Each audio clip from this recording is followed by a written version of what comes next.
Red Bull is experiencing increasing pressure from its competitors. The world champion is paying much closer attention to the other cars. And then, after looking around the paddock, an opening was discovered in the McLaren's brake cover that should not have existed. They finally thought they had something against the McLaren, which has suddenly overtaken the Red Bull as the fastest car in recent months. However, the idea of finding something at McLaren seemed to have blown up in their own face. Red Bull has been the sole driver in the field for the past 2 years. The advantage was so big that racing strategy became nearly immaterial. It was okay to make mistakes with the setup, and minor errors and failures went unreported. In the end, Max Verstappen always wins. This year, everything is different. McLaren, Ferrari, and Mercedes have caught up, and immediately, minor elements such as the setup, strategies, blunders, and specifics of the other cars become important. The competition has pushed Red Bull outside of their comfort zone. Experts currently believe that the McLaren is the best car in the field, even with a modest lead. A year ago, no one dared to consider it. When under pressure from the competition, it is natural for the class leader to take a closer look at the competitors' cars. The images of the other cars and their improvements are being examined even more carefully. Just like McLaren, Mercedes, and Ferrari did with Red Bull in 2023 to unlock the mystery of the Wonder Car. During this procedure, 1 or 2 complaints are occasionally lodged with the FIA. For the last years, they were mostly directed at Red Bull. But this year, Red Bull is firing back. Of course, it has its eyes set on its main rival McLaren. There were concerns at the Imola Grand Prix that certain cars' front wing flaps leaned backwards when the weight reached a particular level, changing the car's balance further towards the rear axle in fast curves. Everyone does it, of course, but Red Bull was particularly impressed with McLaren, Ferrari, and the new Mercedes front wing, beginning with the Monaco Grand Prix. Since all wings passed the FIA's stress testing without a hitch, the organisation felt no reason to intervene.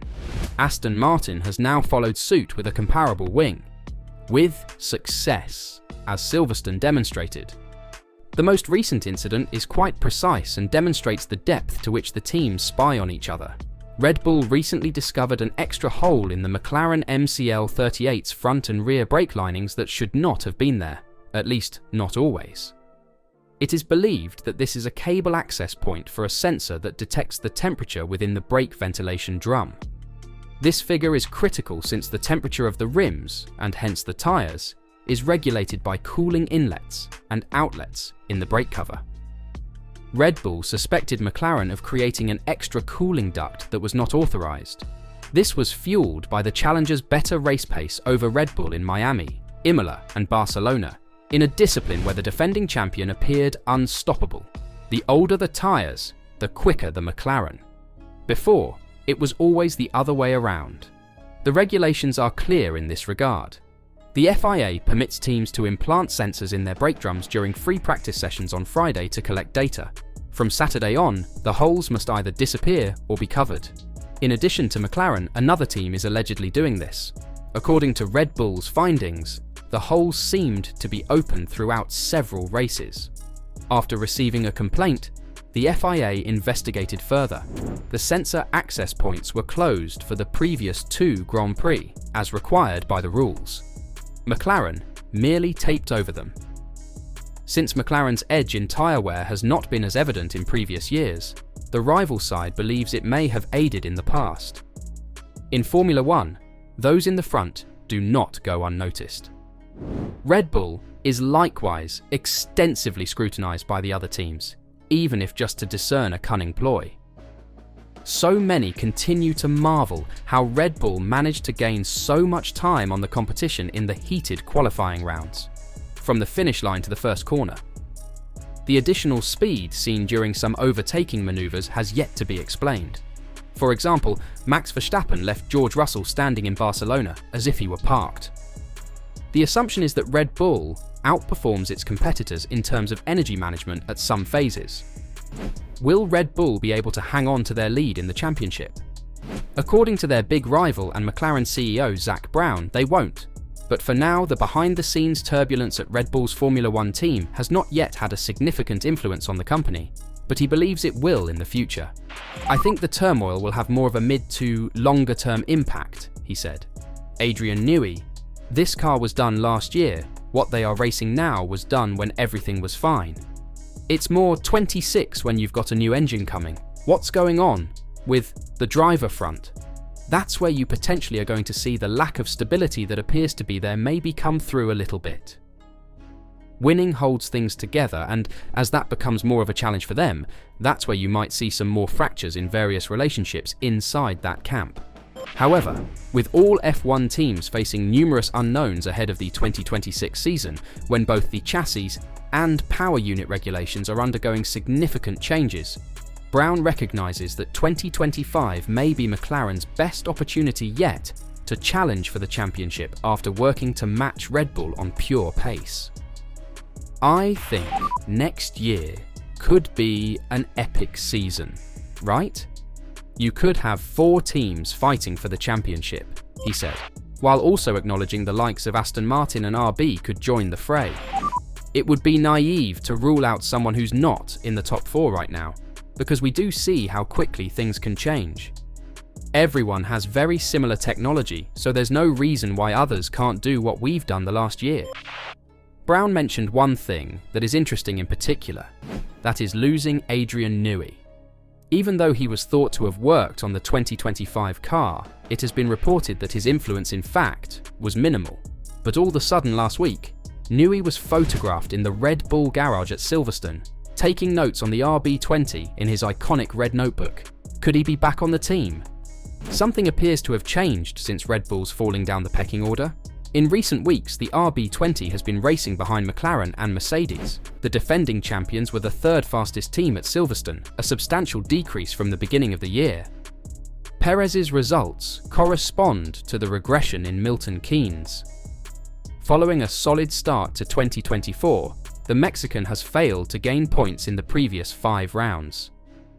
The RB20 represents a significant development of the previous 2 cars, with Helmut Marko describing it as a small revolution at the beginning of the year. Around the 6th round, Pierre Wache intended to modify the car's aerodynamic profile. He intended to improve performance, particularly at low and medium speeds, while avoiding losing ground at higher speeds. To do this, critical decisions about the cooling system were made. Red Bull relocated the majority of the cooling inlets to high-pressure regions, freeing up the intake of the side pods to optimize flow over the floor. Simultaneously, the crew attempted to optimize the vents in the few low-pressure regions in the RB20's rear. In this light, it is interesting that Adrian Newey was vehemently opposed to several of the current RB20 components, including some of the cooling. Last May, after resigning, he told that the RB20 did not totally persuade him. He was particularly critical of the team's cooling elements. "It is something that will change later in the season or probably next year."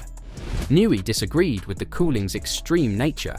According to a source close to the English engineer, Newey hates those inlets placed on the side of the halo which were adopted in Japan. Newey also did not feel that the shark inlets were a viable option. This is intriguing, particularly because comparable methods have put Ferrari into a downward spiral. However, Red Bull's technical department implemented such ideas even without his agreement. Changes behind the scenes have confirmed our prior reporting on this issue. Adrian Newey's impact on the RB20 has been far less than in prior seasons. Red Bull's technological orientation has shifted dramatically in recent years. Christian Horner has tasked Pierre Wache and Enrico Balbo with the team's growth. This lack of drive and excitement, along with what occurred inside the team in the early weeks of 2024, prompted Newey to depart. This 20-year collaboration ended abruptly. The English genius no longer felt as significant as he had hoped. Has the evolution of the RB20 altered the playing field?